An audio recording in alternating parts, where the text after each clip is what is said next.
No, you can't be my donor. Pagmamatigas ko sa pagpupumilit ni Leon. Nagsimula na namang magtubig ang mga mata ko. Sinuntok ko siya sa dibdib habang umiiling. Anong, you can't be, Leon? Tingin mo ba kapag nabuhay ako, kakabit ang puso mo at wala ka na sa tabi ko, na wala ka na sa mundo? Magiging masaya ba ako? Leon, this can't help me. Hindi ito nakakatulong sa akin. Hindi ka pwedeng mawala, walang mawawala kundi ako lang dapat. Inis kong bulyo sa kanya. We're in process of searching my heart donor. Nasa US kami at halos 3 buwan na rin kaming parang iwan na naghihintay ng donor ko. Nakakagain na rin naman ako ng lakas, dahil sa mga ipinapainom sa akin. Ang dating ayaw kong lugar, ay siyang kinaluluguran ko na naman ngayon, ang hospital. 3 taon na rin muli akong nananatili sa ganitong lugar. Wala akong magawa, dahil magpalakas na lamang ang naibabayad ko sa mga taong nakapaligid sa akin ngayon. I take Yana as my personal nurse. Isinama ko siya. Sina Davina, Calvin, Axel at Lou naman, ay 3 beses sa 1 buwan akong dinadalaw. Sina Mama at Papa, sila yung laging kasama ni Leon at Junior sa pagbabantay. Ngayon ay kami na lang muli ni Leon ang natira, dahil Mama and Papa enrolled Junior in one of the prestigious learning center here at US. Pero Zoe, mabubuhay ako tapos ikaw mawawala. Ano pang silbi nyun kung ganoon Leon? Inis kong bulyo sa kanya. Naiiyak na naman ako. Nakakainis kasi, lagi niyang pinagpipilitan na siya na lang daw ang magiging donor ko. At least secure daw ang magiging puso ko, at alam daw niyang hindi na iyon hahanap pa ng iba. Dahil kanya naman na daw iyon. Nakakainis. Nakakainis dahil sa lahat ng ginawa ko sa kanya, lahat ng pagpapalayo. Narito pa rin siya, pilit akong pinapalakas at pinapasaya. Ang swerte ko dahil may asawa akong katulad niya. Sila na lang ni Junior ngayon ang pag-iipunan ko ng lakas. Iyong dati ideya kong sumuko, at magpatalo na lang sa sakit ko ay nawala. Napalitan ng buong deses iyong mabuhay pa ng matagal, at labanan ng kung anong virus na nasa katawan ko ngayon. Nabigyan ako ng pag-asa. I hope, I'm the one who can feel your pain. Kung pwede lang, kunin ang lahat ng sakit na nararamdaman mo, gagawin ko. I hate seeing you this way Zoe. I hate seeing you in pain. Hinawakan ko ang mukha niya. At pinitik ang noo niya. Umusbong naman ang pagsimangot sa mukha niya, at nabuo ang pagmuso niya. Napailing na lamang ako. Niyakap niya ako at hinalikan. Puno iyon ng pagmamahal. Huwag mo na ulit gagawin yung ginawa mo noon ha, don't make me leave you, again, bulong niya. Tumungo ako. Sa pagkakahiwalay ng katawan namin, ay hinalikan niya ako sa labi. Matagal, puno ng pagmamahal. Anong nangyari sa buhay mo noong umalis ka? 5 months, almost a year kang nawala. Hindi nagpakita. Alam mo bang miss na miss kita, pasaway ka. Iyak nang iyak yung anak mo, at hinahanap ka araw-araw, maktol ko na parang siya lahat ang may kasalanan. I spent it watching you. Alam mo ba kung anong ginawa ko, para lang makita ka nang hindi mo ako nakikita? Alam mo bang ang sakit-sakit makita kang araw-araw, walang palya sa pag-iyak? Alam mo bang gustong-gusto kitang lapitan, kahit ayaw mo kapag mag-isa ka, natutulala tapos iiyak na lang bigla? If you can't breathe, kapag nanghihina ka, kapag hindi mo mahanap-hanap ang gamot mo. Naiinis ako dahil hindi kita maalagaan, siya naman ang nagmamaktol. Ngumuso ako at pinisil ang pisngi niya. Akala ko naman kasi mas maganda yun, napapayo kong sambit ko. Smirk plastered on his face after what I said. Nakakainis, ang gwapo-gwapo niya, habang kapag iyong iba ang ngangisi ng ganyan, parang manyok lang. Maganda bang saktan ako? Maganda bang saktan mo ang sarili mo? Palayuan mo ako kung hindi mo na ako mahal. Pero kapag mahal na mahal mo pa ako, hayaan mo ako sa tabi mo. Hindi ko mapigil ang mapangiti. Kung alam ko lang, na ganito pala ang pakiramdam ng maalagaan ng isang Leon Castillo, sana ay hindi na ako nag-isip pa na palayuan siya, dahil sa nakikita ko. Handa siyang masaktan, makasama lamang niya ako. Napakapulsigido, kakaibang Leon. Iba sa nakilala ko. Ganito pala siya magmahal, nakakataba ng puso. The thing that I had chased him for a long time, is the best decision I had ever done. Kasi ito ang naging resulta, minahal niya ako ng sobra-sobra. Magpalakas ka, magpagaling. Okay. Asak niya. Wala akong magawa kundi ang tumungo, at muling hapitin siya papalapit sa akin. I'm sorry. Sorry kasi, naging mahina ako, sambit ko. Sinakop ng malapad niyang palad ang likod ng ulo ko, at lalo pa akong isiniksik sa kanya. Ang malakas at mabilis na pagpintig ng puso niya, ay sariwang-sariwa sa tenga ko, para itong isang napakagandang obra ng musika. It's okay to be weak, there is nothing wrong to be weak. But Zoe, the more you accept the end of your weakness, you can't go with strength, it's better when you accept it and try to top it. Try to get better, because being weak is like just your disease. The more you accept that and wait to the end point of it, the more limits of chances will end too. Kailangan nating lumaban habang nabubuhay pa, kailangan nating lagpasan ang kahinaan natin, upang maging higit pa. Upang lumakas ka. Habang nagsasalita siya, wala akong ibang ginawa, kundi ang titigan lamang siya. Kung paano magbago ang ekspresyon niya. Kung paano kumurap ang mga mata niya. Kung paano bamuka at sumara ang mga labi niya. Napakaswerte ko, minahal at minamahal ako ng taong ito. Malambing kong sinakop ang mukha niya, at mabilis na binigyan ng halik. Ang mga mapupulang labi niya, ay napaawang dahil sa ginawa ko. Napangiti ako nang lumabas ang malaw kong ngiti sa labi niya. Mahal na mahal talaga kita. Bakit kaya? Natatawa kung saad. Sobrang nagpapasalamat ako, dahil bumalik kami sa ganito. Sumimangot siya sa sinabi ko. Parang hindi mo yun gusto maktol niya. Pinisil ko ang namumulang ilong niya. Hindi nga, saad ko. Lalo lamang dumilim ang tingin niya sa akin. Ako naman ay lalo lang ring natutuwa dahil sa ekspresyon niya. Sa ayaw at sa gusto mo, wala ka nang magagawa, dahil alam kong mahal na mahal mo ako, hindi ka na rin makakawala sa akin, dahil mahal na mahal na mahal na mahal talaga kita, he then whispered. Wala akong ibang hiniling sa Diyos, kundi ang mahalin ng taong mahal ko, pahalagahan ng taong pinapahalagahan ko, maging malakas at punan ng lakas ang mga kahinaan ko. Napapangiti ako habang inaalala ang mga napagdaanan ko, mga luhang malayang tumulo, mga pag-asang halos nanlabo at mga nararamdamang nais lumobo. Isa akong babaeng naghanap ng pagmamahal, naghangad ng pagpapahalaga. At lumalaban sa kahinaan. Sa mga bagay at pangyayari, sa lahat ng napagdaanan at mga pighati, deserve ko naman na sigurong sumaya. I want to feel happiness, just this once. Vanna, bigkas ko habang hinaharap ito, bakas ang gulat at pagtatanong sa aking mukha. She's here. And I don't know why she is here. Dumaan ang kaba at panghihina nang makita ko siyang ngumiti.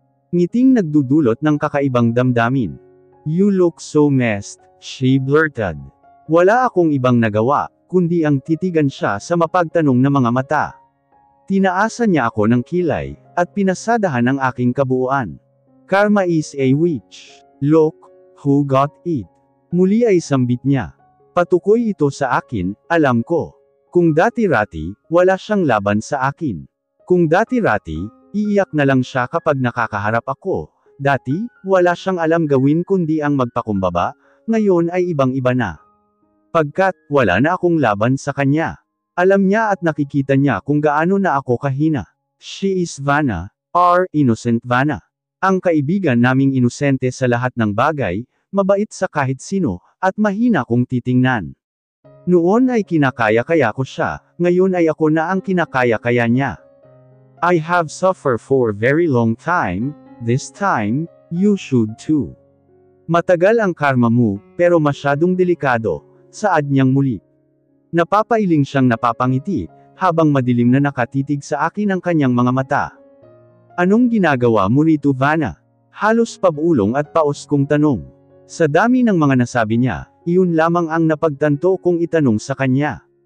Gusto ko lang siguraduhin na mawawala ka na talaga sa mundo, at sa buhay namin ni Leon, asak niya. Mula sa pagkakahiga ay pinilit kong bumangon. Pero natawa lamang siya. Huwag ka nang mag-abala, ayokong mawala ka ng maaga. Ngayon, sa lahat, ito ang unang pagkakataong makita ko siyang ganito, puno ng galit at paghihiganti ang nakalihistro sa mukha niya. I made her that way. Sinira ko sila ni Leon, sinira ko ang mga pangarap nila, at sinira ko yung pagmamahalan nila. Naging ganid ako at makasarili. I can't blame her for loathing me so much. Mahal na mahal ko si Leon, siya lang iyong mayroon sa akin. Siya lang iyong naniniwala sa akin. Siya yung laging nandyan kapag hinang-hina na ako. Walang ibang may gusto sa akin sa mundong ito, hindi ako mayaman kagaya mo, hindi ko lahat nakukuha ang mga gusto ko, kagaya mo. Zoe, kay Leon ko lang naranasan ang kasiyahan, at pagpapahalaga sa mundo. Pero anong ginawa mo? Kinuha mo siya sa akin, iyong mga bagay na ikinatutuwa at ikinagagalak ko sa buhay ko, pinagkate mo. Sinira mo ang kaligayahan ko, inagaw mo ang taong mahal ko, kinuha mo ang mundo ko. Paninimulang sisi niya, hindi ako nagsalita, wala akong ibang nagawa, kundi ang yumuko at magpakumbaba. Konsensya, iyon ang bumalot sa akin sa pagkakataong ito. Wala akong ibang ginawa sa iyo, kundi kabutihan. Lahat ng inuutos mo, sinusunod ko. Lahat ng assignments mo, projects at maging thesis mo, ako ang gumawa. Pero anong pinalit mo sa kabutihang inilahad ko sa iyo? You made my life miserable. Kinuha mo ang nag-iisang taong nakaka-appreciate sa akin. Sa barkada, alam kong walang may gusto sa akin, they don't want me there, alam ko. Si Leon lang yung tumanggap sa kahinaan ko, yung tumanggap bilang ako. Lahat sila, ikaw. Puro na lang ikaw. Si Leon na lang yung nasa sa akin, pero inagaw mo pa, kinuha mo. Nilayo mo. Naiiyak ako dahil, wala sa punto niya ang hindi totoo, puro yun katotohanan. At nakokonsensya ako. You deserve to be miserable too. For all those wrong things you did, you deserve to be miserable Zoe. Wish kung mawala ka na, sana maglaho ka na ng tuluyan. Mariin at puno ng galit niyang saad. Ang ideya kung paano siya nakapasok, kung paano niya nalaman na narito ako, ay wala na sa isip ko. Ang tanging laman na lamang yon, ay ang bumalabandrang naging kasalanan ko sa kanya noon. I was her nightmare, ang kakaisang taong nagmahal sa kanya, ay inilayo ko para sa sarili kong kapakanan. She's been good to me, back then. Pero ako, wala akong ibang ginawa kundi ang gawin siyang miserable. Mula sa pagyuko ko, ay napaigtad at nagulat ako nang marinig ko ang impit niyang pagsigaw. Get off me Leon! Inis nitong Bulyo, habang nanlilisik ang mga matang nakatingin sa nakahawak sa kanyang si Leon. Puno ng pag-aalala at pagsusumamo ang nakadepina kay Leon. Habang mahigpit at pilit na hinela si Vanna palabas ng pinto. This is the first time I saw anger in his face, yung galit na nagmumula sa kaibuturan. Unang beses kong makitang, ito ang ibinibigay niyang reaksyon sa dati niyang pinakaiingatan. Dati-rati, ako ang ganyan, ako ang tinatapunan niya ng ganyan. Dati ay sa akin lang siya galit, dati ay hindi niya magawang hawakan ng mahigpit, at saktan si Vanna, dati ay puro ingat at pagmamahal ang ibinubuhos niya dito. Ngunit ngayon ay sadyang nag-iba na. Ibang-iba na. Nasasaktan ako Leon. Ano ba? Bulyo niya rito. Nakita ko ang lalong nag-aapoy na galit sa mukha ni Leon, habang tinatitigan si Vanna. Get out of this place or I punch you Vanna, mabibigat at nanggagalaitin itong sabi kay Vanna, na ikinatakot naman nung huli. Pinilit kong tumayo upang pigilin siya sa pananakit kay Vanna, mahigpit na mahigpit kasi ang pagkakahawak niya rito. Nakita ko ang pamumuo ng luha sa mga mata ni Vanna, habang hinahawakan ang kamay ni Leon na mahigpit na nakahawak sa kanya. What happened to you Leon? Bakit ka ganito? Nasasaktan na ako. You said I'll wait right. Lagi mong sinasabi na maghintay ako. Ito ba yung sinasabi mong hintayin ko? You're so unfair, pinaghintay mo ako, pero hindi mo rin naman pala ako babalikan. Bakit? Dahil yang babaeng yan na ang mahal mo. Bulyo nito kay Leon. Nanunod lamang ako sa kanila.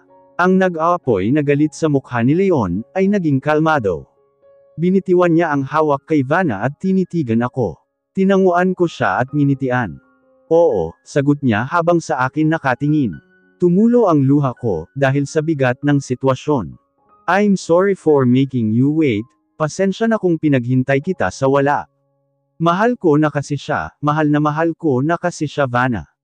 Matapos umalis ni Vanna, ay niyakap ako ng napakahigpit ni Leon. Alam kong nakokonsensya rin siya sa nagawa niya kay Vanna. She'll soon understand. Minahal mo siya ng sobra, sinakripisyo mo ang higit sa oras mo noon sa kanya, inalagaan at pinahalagahan. I said. Hindi siya umimik at nanatili sa pagyakap sa akin.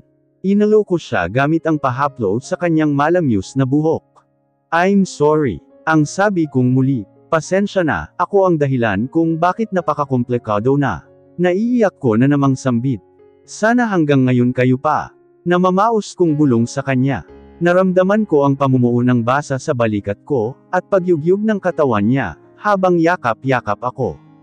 Hindi ko siya masisisi, kung nagsisisi siyang nagpahulog sa bitag ko. He's so into Vanna. Ang dami na rin nilang pinagsamahang dalawa. Masakit para sa kanya ang saktan, ang minsay naging mundo niya, minsay minahal niya ng sobra. Hinagod ko ang balikat niya at hinarap siya. Sinakop ko ang mukha niya na ngayon, ay puno na ng luha. Ngumiti ako sa kanya at hinalikan siya sa tip ng ilong niya. Gusto mo ba siyang balikan? I'm willing to set you free, Leon. Kahit ito lang ang maibabayad ko sa mga kasalanan ko sa inyo, naiiyak kong saad. Ayokong pakawalan ka, Leon. Pero kung iyon ang gusto mo, ibibigay ko. Agaran ang kanyang pag-iling at pagmuso. Tumigil siya sa pagyak, tsaka ako tinapunan ng mapangahas na titig. Ang kanina'y parang batang paslit, na tila pinagpapalo ng kanyang ama, ay naging isang parang tigre na anytime maaari na akong sakmalin. Ipinamimigay mo na naman ba ako, Zoe? Asak niyang tanong. Kunot-noo kong pinitik ang nakakunot ring noo niya.